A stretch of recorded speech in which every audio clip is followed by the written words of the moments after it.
Yeah, my name is Mukhiddin Ibragimov. Currently, I am Deputy Director in the Space Agency of Uzbekistan. My background is in IT. I finished a master degree in Turin Polytechnic University in Tashkent. Uh, I was invited as one of the first members to become a part of the team to form the space agency.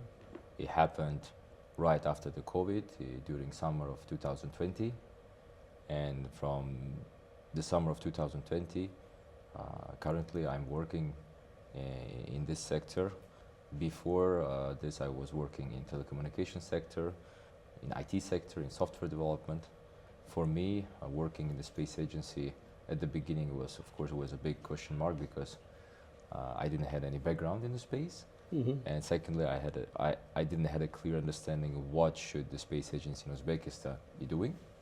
But currently, I see that the space as an industry is very wide. It's multi-branch and it's very interesting and exciting. And currently, I'm very much happy and proud of what I'm doing. Okay, what are the main priorities and key tasks currently facing Uzcosmos?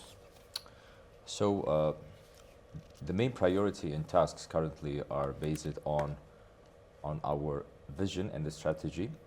And the main thing is we are still, as an emerging country, we are still working on bringing and introducing the space as a technology, as an industry in Uzbekistan.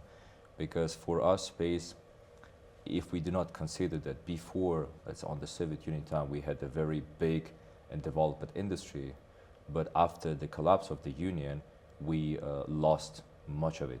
So basically, we can say that we started the space industry in 2020 from scratch.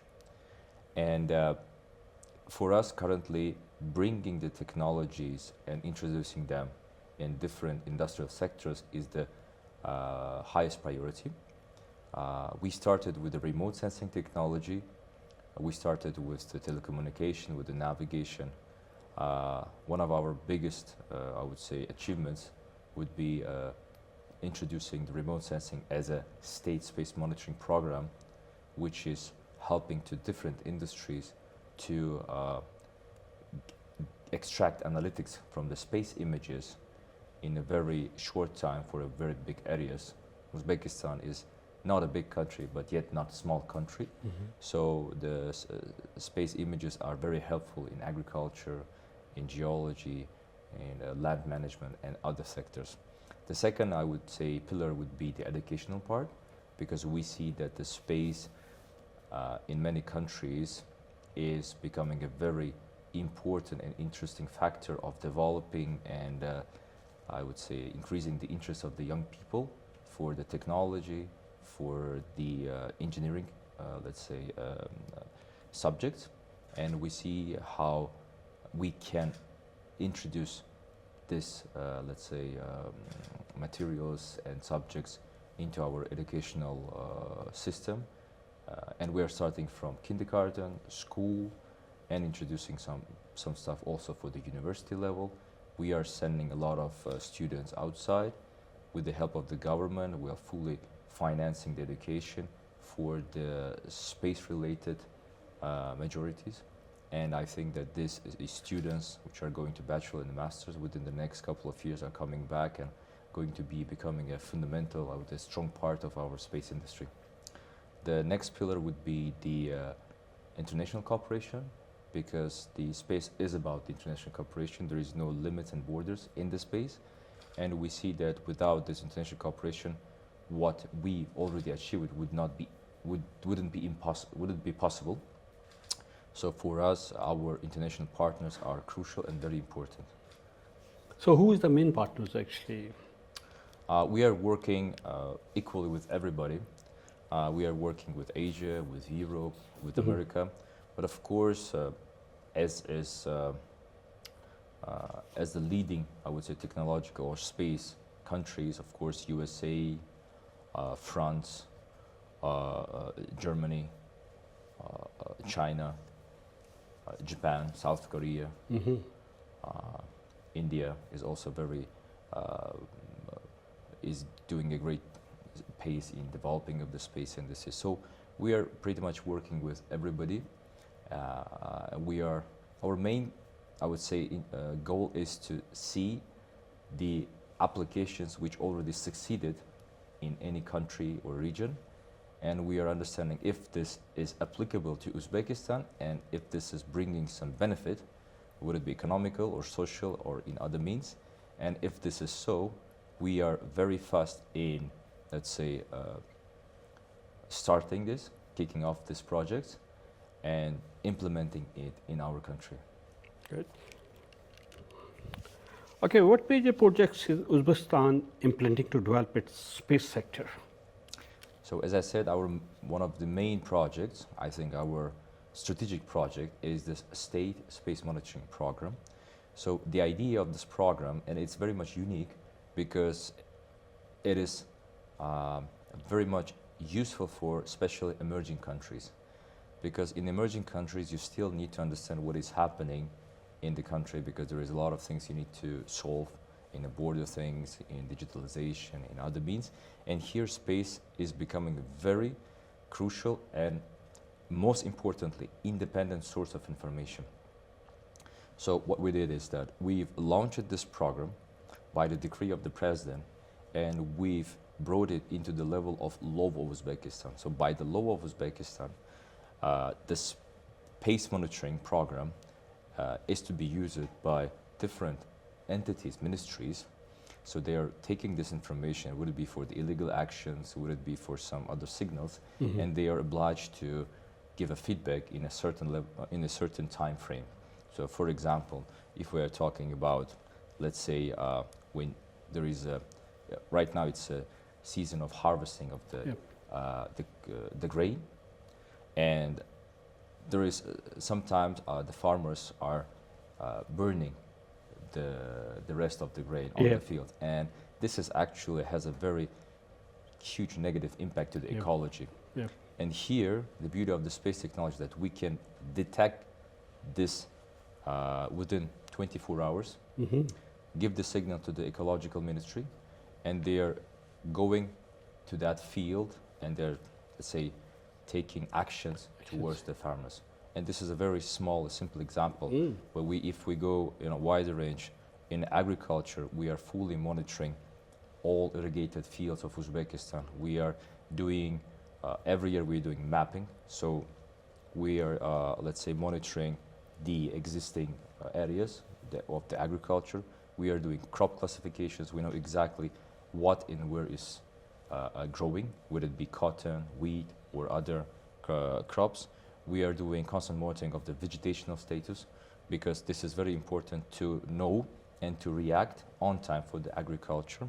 Of course, the forecasting of the yield and other means. This is everything which can be done by the space technologies currently. Also, we are doing, we've started a very ambitious project regarding the water say consumption monitoring. This is very important, especially in our area. And with the current situation, with the ecological situations, what we are doing is that the government has a problem, I would say, a task to understand how much water is consumed by each farmer. In the world, there is no country who would install gauges to each and every parcel. This is impossible. And here, the space technologies are giving a solution where you can monitor and calculate how much water was evaporated. So we call this technology evapotranspiration. By using this technology, we are giving to government possibility to evaluate how much water was really consumed within each parcel.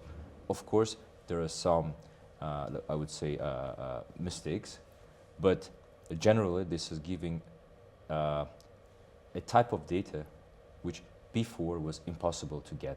And as I said, it is very reliable and independent. Same thing we're doing with the geological center, monitoring the mines. Same thing we're doing with the land management, illegal constructions, other means. So overall, the state space monitoring program is bringing huge benefits to the country, and the government sees it, and it's fully supported. The next thing which is currently happening is we are moving towards the telecommunication part with the support of the Ministry of Digitalization. Right now there is a couple of projects to be launched related to the satellite communication programs. Of course, we are also moving on the navigational part. Navigation is already become, I would say, a daily life of each and every person. Navigating your car or your from A to B is already a normal thing. Yeah. And of course, the education. The education, as I said, is very crucial, and training and retraining of the people, because using the geoinformational systems, using the spatial data, as I would say, would it be from satellites, would it be from UAVs, it doesn't matter. The most important thing is to understand how this data and how these GIS technologies can help to, let's say, be able to act in a more faster manner and get more reliable data. How is the participation of our local specialists being organized within this project? This is a very good question, and I'm very proud to say that all what we are doing is mostly done in-house, I mean in Uzbekistan. From one side, it was very difficult because at the beginning there was no, let's say, capacity in Uzbekistan generally on this part. But within a couple of years, we've managed to grow this capacity. We managed to bring a team of very high-skilled specialists. We invested a lot on education and training of these students, our employees, and currently I can say that all what we are doing is mostly done in Uzbekistan by our local specialists. Of course, we do not have our satellites yet, but we're already started to work on the satellite programs. So we are buying the satellite images from the commercial constellation providers, which is a normal practice generally worldwide. But the rest is mostly the analytical part, the development of the software is done on our side, and we are going to be investing more on this part. As I said, we are constantly sending our, let's say, students and our specialists to either to the, let's say, university degrees or to some short courses, so that they will have the possibility to increase their skills or to increase their capacity. Good. So, which sectors of the economy are benefiting the most from space technology? Well, I would say that land management, and agriculture, geology are one of the most benefiting industries, because, for example, in the land management, we are doing monitoring 3 times per year, for example. So 3 times per year, we are doing full monitoring what is happening on the land side, on city, countryside, agricultural fields, on any illegal action which can happen. So the beautiful side of the space images is that we are not just detecting illegal action where it's already done, but we are supporting cadastre agency and inspection entities, and we're trying to detect the illegal actions before it was, I would say, conducted. Yes. So let's say if somebody is trying to build a home in some agricultural field, which is illegal, and we can detect this on the level of, let's say, base, concrete or fundament things, the inspection entities can come and stop this illegal action. Same thing is happening with the geology, the mines, let's say border violation or illegal mining activities. Same thing is happening with the agriculture. As I said before, this is fully connected with the food security. With the most important thing is that we have a limited irrigated lands, and for the government it is very crucial that these lands are at most used, and it's covering a lot of questions related to food security, exporting potential. Right now the government is doing a lot of efforts on developing the orchards, and of course it's also connected with the water consumption, because water is a part of the agriculture, but from the other side we should be very careful on using of these resources. So it is all combined. We are doing a lot of projects in the water industry, as I said, monitoring water resources, which is starting from the mountains, store it in the water reservoirs, and mostly use it in the agricultural fields. We are monitoring the ecological situation in the country. We are doing daily monitoring of the tree let's say, cutting. For example, in Uzbekistan, it is prohibited totally to cut the trees. Yes. Then the space is giving possibility to do daily monitoring and scanning of the cities in order to be able to detect anything which can happen within the 24 hours. Wow. So I can say that anything which can be detected or seen from the space, Yeah, we are already there. Which is destroying the ecology or... Yes, ecological situation, emissioning, illegal emissions, pollution. This is everything can be and is already detected by us, and we are fully supporting the ministries and entities. And it's not just about giving the data to them, but we are also openly sharing what we are doing with our people. We are sharing this data. A lot of our portals are openly used, and we are constantly attracting our citizens also to give the signals so they can easily enter to the website, say, hey, here's the field fire happening, here is the tree is cut. So it's more like community work. And I think that this is, because for us, it's not about detecting more illegals per year. It's about helping to government and changing the mindset. Educating the people as well. Exactly, to educate people so that we can somehow finish or eliminate or try to minimize all this illegal action. Because at the end of the day, the harm is on our side. Yeah, definitely. People are suffering. Yeah. So if we are acting as a one team, if we are caring about our nation, about our ecology, about our country, the benefit is going to be ours. So this is our vision. Great. Okay, what is the main objective behind the creation of the Mission Moon platform? Mission Moon platform is one of the core projects of our educational pillar, which I was saying to you. The Mission Moon's objectives is to cover hundreds of thousands people on the school level and to attract them to start to use this educational platform in order to get to be interested more on the technological and engineering side. Unfortunately, currently, the young generation is not much interested in, I would say, precise subjects, mathematics and physics. Honestly speaking, the educational, as a student, I remember that was very much boring. But at that time, we didn't have any Instagram and TikTok, and all we could do was to study.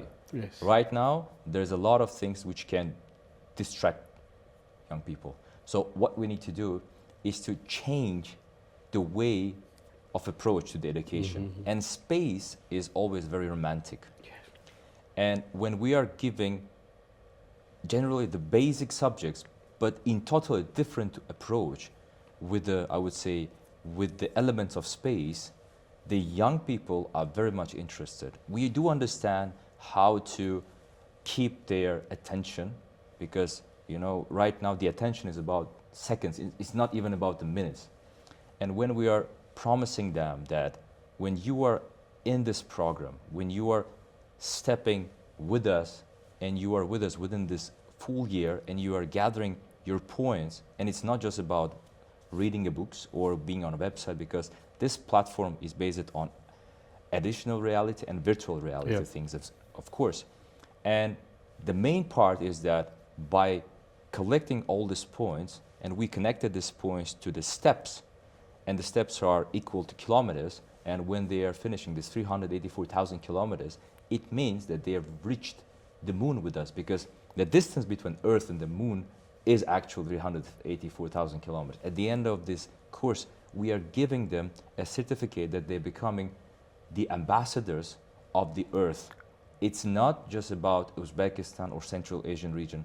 We're trying to explain them how fragile is our planet and how we are same in each and every part of the world, and we are actually the astronauts and the cosmonauts of the, let's say, a space journey on the ship called the Earth. And we need to be a one team to keep this planet and to be very much respectful to each another. So it's not just about education, it's more about mind changing, moral sides. So it's a very widely developed program. Of course, we just started it this year. Definitely, we're going to be evolving, of course, but I think that this is going to be very successful. And we already did some, let's say, pilot educational programs last year, and we got very much positive feedback, and I'm very much excited on this program. Definitely. I can imagine. Yeah. Okay. So, what educational program, I mean, is the same Mission Moon platform, is for the students? For the students, no. For the students, right now, I mean, the agency implementing for the actually young people and the students. Yeah. For the young people, so we have, let's say, one-time programs. Like right now, we've sent our students to university in Japan. It's called Kyushu University, and the beauty of this master degree is that we've selected 7 students who are passing the master's degree, and they're assembling their first ever satellite, yes, the educational satellite on their own within this program. Why this is important for us? Because before this, in Uzbekistan, there was zero capacity on understanding how the satellite could be built. A lot of countries, when they're launching their first satellites, especially small countries like Uzbekistan, they're just buying a satellite, putting a flag, and launching it. We didn't want to approach it on with this way. So what we did is we found a program where actually our students are going to be designing, assembling, testing, and launching, and after controlling the satellite itself. So basically we can say that this is going to be our satellite. Of course the components, of course the supervision is coming from the Japan teachers and everything, but this team at the end of the day, when they will finally launch it, come back to Uzbekistan, and we will have already this, we call this AIT facility, where they can further do their job, and they're going to be becoming a first fully compilable team who can do a satellite project on their own. I think this is going to be very successful. The second thing what we are doing is called the Space Bus program. What is the idea of the Space Bus? So we are developing together with our partner from Netherlands. There is a non-profit organization called Space Bus. They've developed an 8-week long STEM program for the people within the age of 12 to 16. And the idea is, again, to increase their interest, the dedication through the space. But the beauty of this program is that when you finish this 8-week STEM program, there is a truck coming with the model of the rocket, and the students, they're dressing as an astronauts. They're sitting inside this rocket, and they are experience something similar to the rocket launch. And they are having this VR glasses, and it's very exciting, and it's a great experience. I really personally had this experience as an adult. I can say it was cool, very much. And I can definitely assure that for the young people of 12 or 13 years, is going to be mind-blowing. Well, I'd love to be there. Yes, yes, it is. Yeah, it's a good experience. And the beauty part, again, is mind-changing. Yeah. All what we are doing is trying to create an idea of a bigger idea, right? To put the seed to the heads, to the brains of our young generation. And this program is one of the, I would say, part of this big vision of growing a totally new generation of young people who are eager, to self-develop, to contribute. And there are many more, of course. Yeah, like the CanSat projects, there's a CubeSat projects. We have a dedicated project for our girls, because yes, it's very important to attract girls to the technological side. We are doing it on the 4 consecutive years, and this year we're going to be continuing this project. So this year I think we're going to be having more than 1,000 girls within this program, and 20 of them, the finalists of this program, are going to be assembling and launching their own CubeSats to the altitude of 40 kilometers. Of course, it's not with the rocket, but again, even with a balloon. But the way the route which they are passing is very interesting, and girls are starting to believe that they can do something very cool. And it's really exciting. So they can contribute their role as well in the society or Uzbek. Of course. Start, yeah. Our first alumni, I would say, right, in English, right, they already become a supervisor and trainers for the next years. And they right now, the girls who started this program with us, right now they're studying in a different universities in Japan, in Europe, in USA. And I can say that this program made a great effort on their future. I can proudly say this. Okay, what plans are in place for preparing Uzbekistan's first astronauts? His Excellency President Shavkat Mirziyoyev has announced this program last year with his speech when he addressed it to the nation and to the parliament, and this was very warmly welcomed by the nation, and it is a challenge for us, for the space agency, because we've never did it before. But from other side, it is again very exciting. We are very much happy that this is going to be happening, and the beauty of being right now in this team is that we have a support and confidence from the highest level, and we do feel this support. And what I can say is currently we are talking with a lot of, I mean, there's not much country who can currently do unmanned flights, and there are only 2 stations where our astronauts can be. It is either International Space Station or Tiangong Station of China. So we are exploring both options. We are talking with the operators, but the most important part is the scientific, so the content of the flight. When our astronaut is going to be on this flight, so there is 2 flights. It's a long term and the short term. We are targeted the short term, and we're talking about 2 weeks of being on the station, on the space station. And during this time, what kind of scientific missions our astronaut will be doing, will be conducting?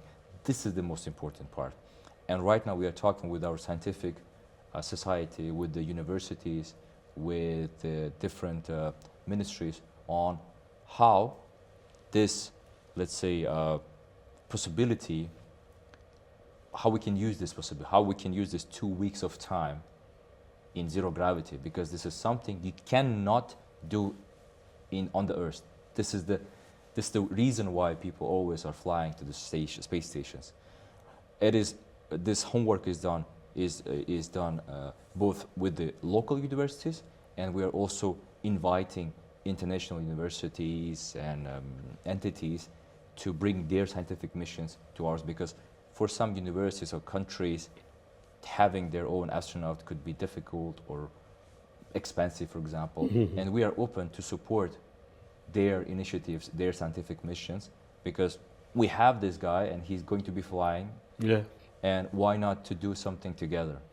So we've shared this message worldwide, and we are gathering different responses. Responses. A lot of interest is coming worldwide, and I think that we are going to be jointly, let's say, creating a list of the scientific missions. Of course, it's about calibrating with the space station team. So there's a lot of work to be done. Of course, it would be great to be able to do it before the IAC, so International Astronautical Congress. It is the biggest event in the space world, and we are proud to say that we'll be hosting it in 2028. And of course, it would be great if we could launch it before the IAC. But I mean, if this is not going to be happening, this is not the end of the world. No. We can do it in 29 or 30. 30, yeah. Yeah, the main thing is to do this in a very, I would say, logical way.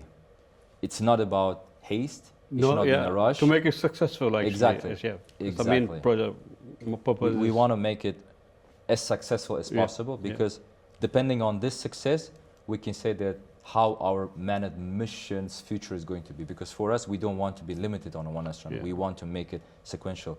And this is very much connected to the success of the first one. Okay. What opportunities are international partnerships creating for the country's space program?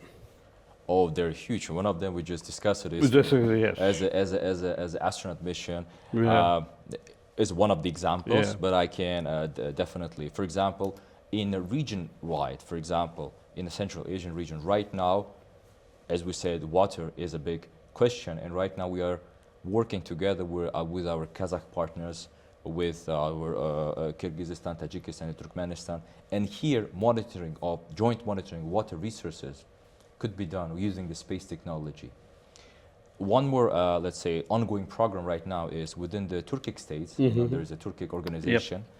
We are doing a joint project for the satellite launch, and each country is doing some contribution. For example, Uzbekistan is doing contribution within a propulsion system. So we are giving a propulsion system which will be attached to the satellite and will be helping to doing maneuverings on the orbit. So this is something we are contributing to. There's many more. For example, we are doing a project with Azerbaijan on the salinity monitoring. We are doing a program with the Kyushu University, as I told, for the first satellite program. We become members of different international organizations, including the Space Committee within the UN and the International Astronautical Federation, and many more. So the international cooperation in space is something which is always going together. Yeah. Even for example, the International Space Station is coming from the word international. So it's not about the contribution of only one country, right? Yeah. It's exactly about the international cooperation. For example, the Artemis program. Right now, more than 60 countries already signed the Artemis Accord. And we're also considering this, the lunar missions, the Mars missions, and many more. What results does Uzbekistan aim to achieve in the space sector over the next 5 to 10 years? That's a great question. And this is something our team is constantly addressing to this question. And we are changing and evolving, that's for sure. Something we were not even able to imagine 5 years ago, this is something we're easily doing. So, of course, within the 5 years, definitely launching of our first astronaut and creating the manned mission program, this is definitely something we would like to have. Launching of our first satellite and creating a satellite, I would not say just satellite, but aerospace engineering ecosystem. This is something, educational system within the, I would say, space industry. Because space industry is not just about building and launching rockets. As we discussed, it is much more economical sectors, education, and many more. So what we see is to create an educational system and to be part of the existing education system, to be part of the international cooperation. There's a lot of international initiatives, worldwide, region-wide, where we really want to be contributing. We really want to show that Uzbekistan is really a member of this community, and we would like to have our niche and contribution. As a space industry, we would like to further develop in our, let's say, we would like to find the strong parts where our industry can work not just within Uzbekistan, but also work outside of Uzbekistan. What we see right now is data processing is something we are good at, and we already have very successful story, and we already see that other countries are interested in our experience, and we started to share with them. So we would like to further develop and further invest on this side. And of course, as we see the classical space part, the hardware development side, as I discussed, the propulsion system, we are very much interested to further invest into the scientific missions, educational things. On the R&D part, I think this is also very important. This is going to be a sort of a locomotive to further develop the science, education, and generally the prestige of the country. thank you very much for your amazing information, actually. Thank you very much. I'm looking forward to see this project as soon as possible as well, inshallah. Inshallah. Yeah. Okay, thank you very much. Thank you very much. For your time and cooperation.